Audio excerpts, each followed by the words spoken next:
Quyoshda 5 ta kuchli chaqnash sodir bo'ldi. Assalomu alaykum aziz muxlis. Agarda bizning kanalimizda mehmon bo'lsangiz, bizga obuna bo'lishni unutmang. 30-mart kuni Quyoshda Me sinfidagi 5 ta chaqnash qayd etildi. Bu haqda Rossiya Amaliy geofizika instituti xabar bermoqda.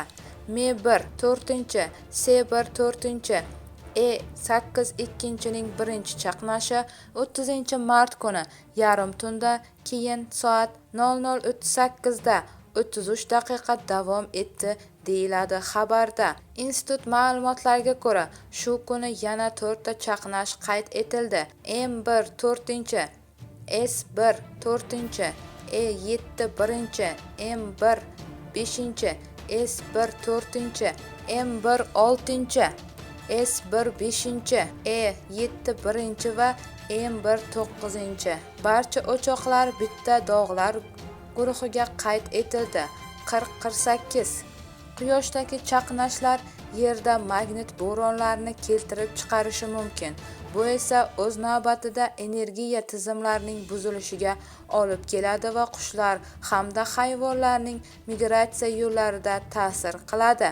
Kuchli bo'ronlar qisqa to'lqinli aloqa va navigatsiya tizimlarining ishlamay qolishiga, shuningdek sanoat tarmoqlarida kuchlanish paydo bo'lishiga olib keladi.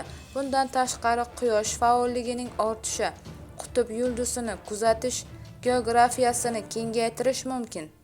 Magnit bo'ronlari odamlar salomatligiga ta'sir ko'rsatadimi yoki yo'qmi? Bu savolga hozircha aniq javob yo'q.